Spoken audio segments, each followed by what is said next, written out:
that will take us out of recession. And of course, a lot happened in 2016. Especially that budget, 2016 budget, gave Nigeria a lot of headache.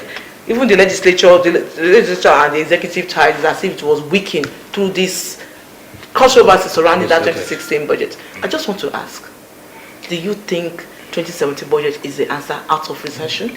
Okay, let me start straight away by saying that yes, if you could recall that when the MTEF was presented to us and MTEF was debated and most of the underlying assumptions were not realistic.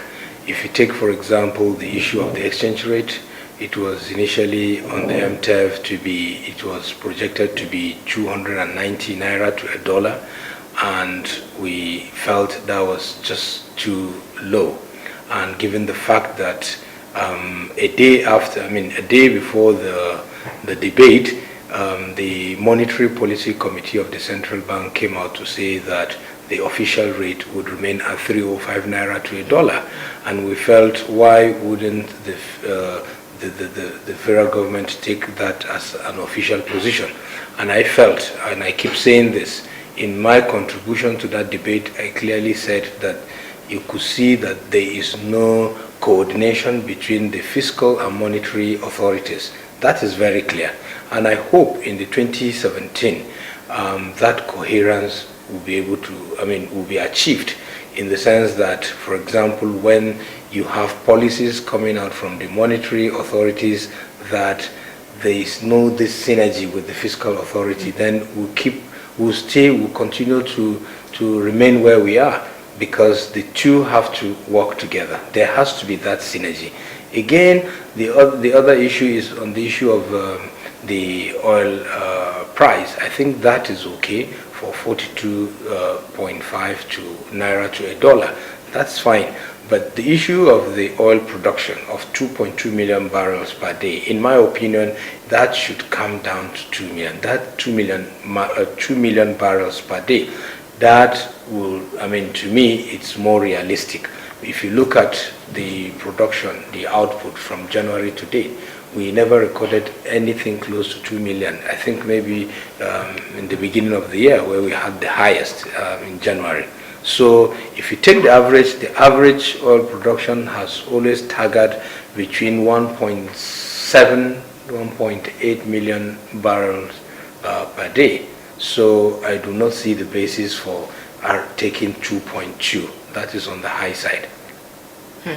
Now I want to ask, because the president said like the judiciary now from 70 billion to 100 billion naira, which seems, it's the highest so far that judiciary has experienced so far. Let me just ask in the judiciary, do you think, because a spotlight is now in the judiciary, that corruption, look at the corrupt judges, and do you think this will address situations which help in terms of tribunal, especially the election tribunal cases, and a lot, will this address it? Yeah, to a great extent, I quite support Mr. President's decision on this. It is a very clear indication that the president wants to support all the arms of government. It's a known fact that the judiciary is, has been left behind in terms of getting support on the budget. It's a good thing, and I think that will help to encourage the judiciary to do better. They deserve it. Okay.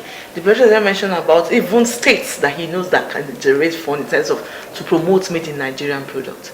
He mentioned it. Mentioning something different, implementing it to monitor how this is improved. Yeah, you see, clearly we had a meeting. When we couldn't pass the MTEF on the day it was debated on the floor of the Senate, a joint committee was set up to look at the MTEF document. Now, I think it was just yesterday that we invited the Minister for Budget and National Planning and Central Bank, Finance, and all the stakeholders. And what was very clear to us was that the 2016 budget was, wasn't to my own rating, I don't think we were able to achieve 40% implementation. But of course, on the recurrent side, they will always achieve 100%. So, but what we are saying is, and it's good, in the 2017 budget, 30% of the total expenditure aggregate is going to capital, 30%, which is good. But as you said, as it's the practice, the problem is the implementation. Not just the implementation. My worry again is the revenue projection of 4.9 trillion. I'm not too sure if that can be achieved. You have a deficit of about, I think, 2.6 or 2 trillion. Now, they're saying the funding of that deficit will be coming from local and external borrowing. Now, if you will recall too, I'm not sure if federal government has been able to borrow a single dime for the 2016, from foreign borrowing. I'm not sure if they've been able to borrow anything to fund this deficit. I'm aware that from the presentation of the Minister for Budget and National Planning, he said to us that they were able to borrow 100% the local from the domestic borrowing. They've been able to achieve that. But for the foreign borrowing, nothing has come in. So that's my concern. How would they be able to bridge that gap? Okay. Now, I just want to ask this question. Of course, there were issues, controversies surrounding the 2016 budget, talking about the missing budget, talking about who did blame, executive and legislature throwing blame at each other. And what is the Senate, particularly you as a member of the appropriation committee, what are you people doing to ensure you avoid such from happening to this 2017 budget? No, I'm pretty sure, like you could see most of the actions we've taken, the Senate has taken a lot of proactive measures to ensure that whatever happened in the 2016 budget process, those challenges are overcome. Clearly, you could recall the statement made by the Senate President regarding in terms of ensuring that the budget does not go into the wrong hands. And you could see, even though, as I said before, the MTEF normally should have been passed before laying this budget. That's what the law says. If you look at the Section 11 of the Fiscal Responsibility Act, it is very clear that we should have passed the MTEF before the budget is laid. But because so far the National Assembly has tried so much to ensure that frictions like this are reduced to the barest minimum, and that's why the National Assembly deemed it fit that the budget should be laid and the MTEF would be passed later on. What is the implication of this? Passing the budget, presenting the budget before the MTEF is presented to the Senate? Yeah, there are two issues. First, the most important thing is the budget must be laid before 31st December. That's a fact.